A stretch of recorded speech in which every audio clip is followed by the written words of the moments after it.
¿Viviste la guerra? No, no, yo no. ¿Qué hacían para conseguir el dinero o la comida? Pues bueno, para conseguir dinero o algo de comida lo que hacían era pues o ir a pescar a escondidas y luego vender el pescado, o ir a robar leña, o ir a robar carbón.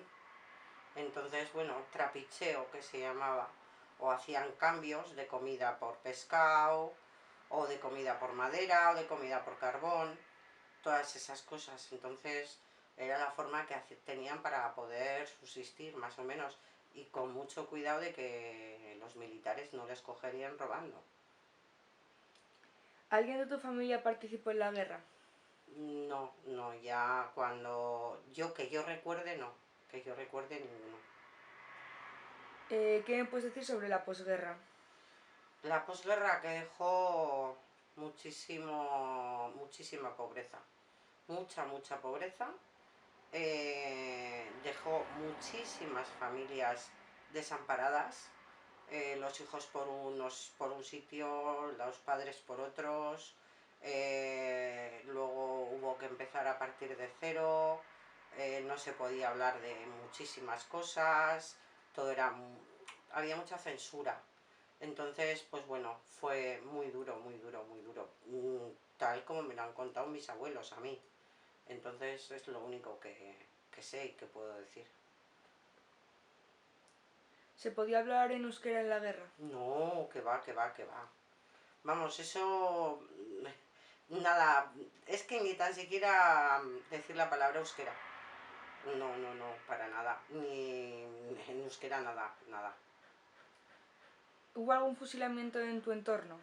En el entorno de mi familia, sí, por parte de mi abuelo, por parte de madre, tenían a unos amigos guardados, bueno, guardados no, escondidos, que son personas, escondidos bueno, eran personas, perdón, escondidos en la guardilla.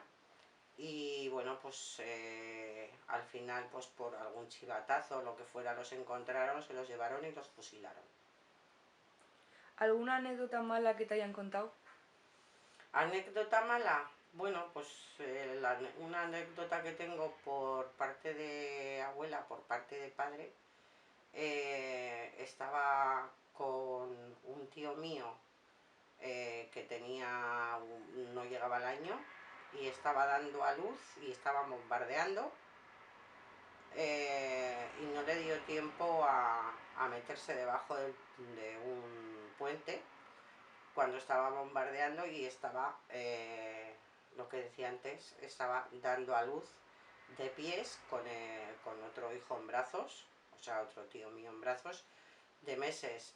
Entonces, pues gente que había allí ya escondida, debajo del puente, salió y le ayudaron a coger al bebé recién nacido y al otro bebé y a llevarla, a resguardarla debajo del puente.